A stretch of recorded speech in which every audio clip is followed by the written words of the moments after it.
Makakilo Church, another edition of the video newsletter. A couple things I want to tell you about as we get started. One is of Annie Espinoza and Spencer Reevely. We know we had these two last summer as interns, and we are bringing Annie back as an intern this summer before she goes back to college once again. Spencer, however, graduated this last spring, and we were able to go to his graduation and celebrate his time there, and we're bringing him on actually as a resident. Some of you remember back in December, our objective this year was really to find a children's minister and someone to help us with a number of other details in the church, and we kind of went down that road for a while and couldn't find anybody really suited and ready and prepared, so we thought we'd bring on a one-year resident, and Spencer Reevely. We know the quality of his work. We're excited about him coming again, so he'll be with us at least for 1 year, and we'll get to enjoy his presence with us, and we'll get to bless him in that way.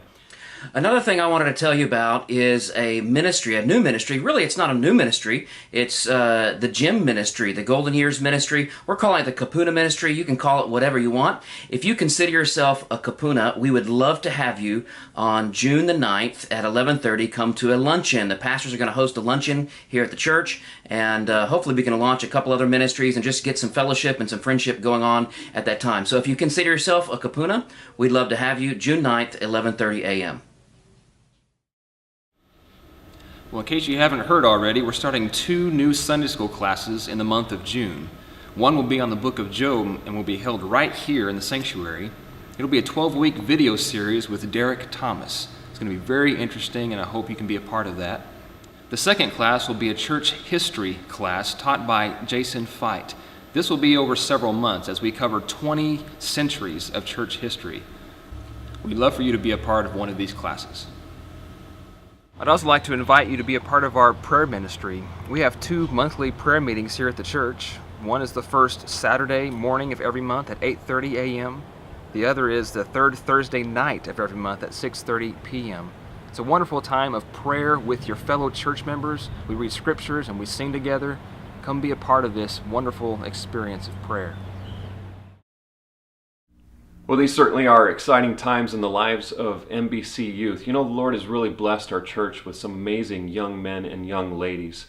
And at the end of this month, at the first part of June, there are several of them who are preparing for graduation from high school.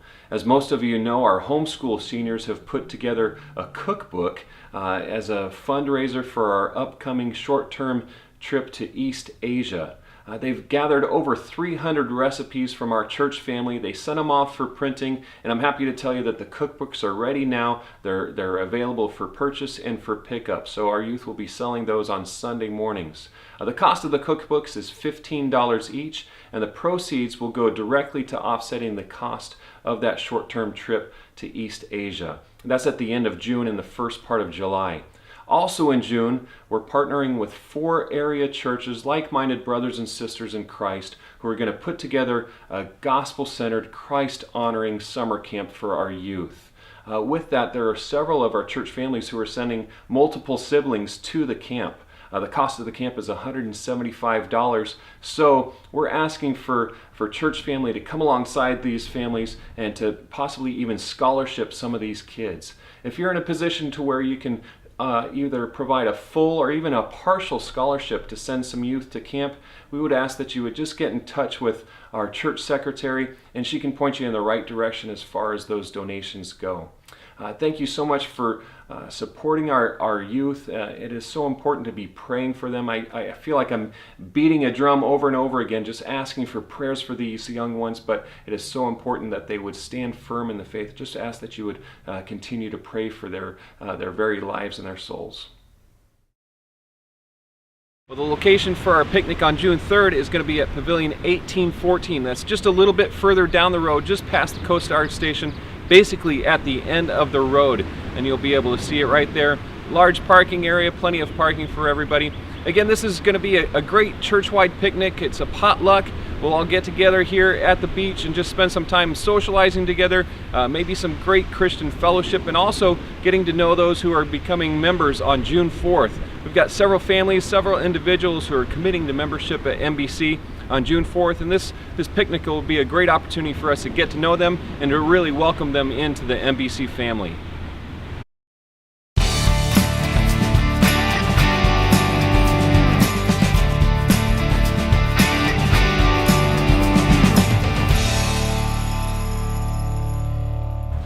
I'm Keith Kenyon, and I'm a member of Makakilo Baptist Church.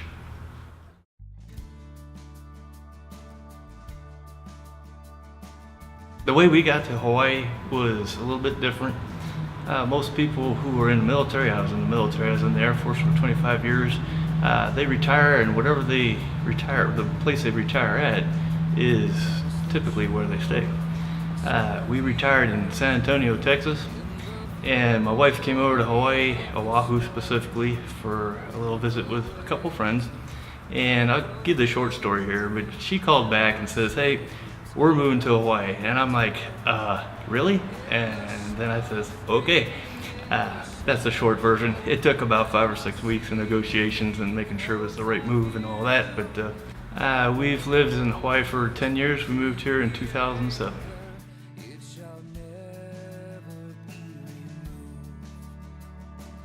I'm married, and my wife's name is Song, and we've been married for 30 years.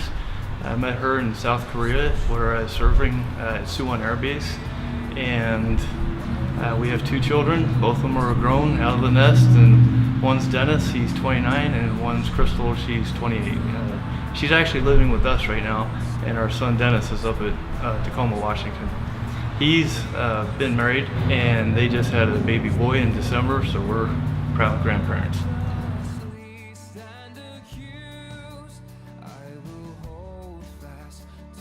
I was saved in 1993 in Tacoma, Washington, and my wife was saved prior to me in North Carolina. That was probably about 1991. We had a pretty good church up at Tacoma, and we had a few okay churches after that. Then we didn't have so many very good churches. That didn't bode well for my spiritual growth. My sanctification was pretty much stagnated.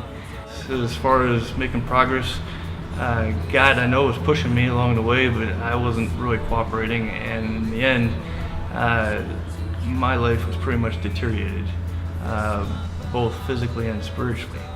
We moved out here, and we were trying to find a church. There's a couple churches that were casual, but I didn't get a whole lot of meat on the bone, and I know it's not all about me, but when you don't learn a whole lot, you're not going to go very far. As we know God, He is true to His word, and He's never going to forsake us, and He is always there for me. And He and Google partnered, and I did a little search online, and that was the start of my worship at Makakilo Baptist. One of the membership criteria was to have some sort of task or job to take care of while you're a member of this church. And so when I talked with Pastor John in our membership interview, he suggested I go talk with Gary upstairs and be on the AV team.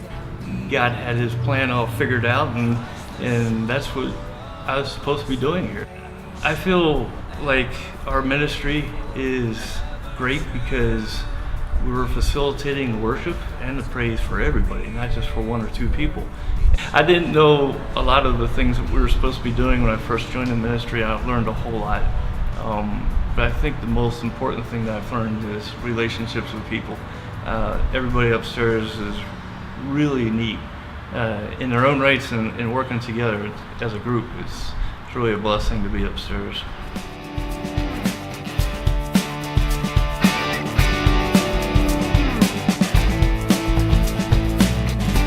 I'm Keith Kenyon, and I want to know the Word, obey the Word, and proclaim the Word.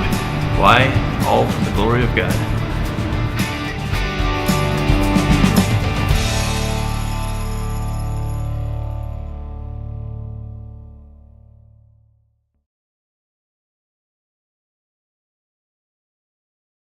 One of the most beautiful things about the book of Philippians is this theme of joy. And what we're going to be learning is all the things that Paul rejoiced in. And you'll notice his joy was not tied to his circumstances. Almost every time someone is struggling with depression or frustration, usually it has to do with present circumstances. It has to do with happenings around them, maybe their health, maybe their family life, maybe their job situation. And it really is hard, I think, for all of us humans to not be caught up inside those circumstances. But Paul was able to find contentment in every way because he was able to focus his mind and heart on Jesus Christ. That's our hope in studying Philippians, that we'll be able to pull away from the circumstances and focus on what God has done, both in the past, the present, and in the future. My prayer in studying the book of Philippians is that we can all find this kind of joy.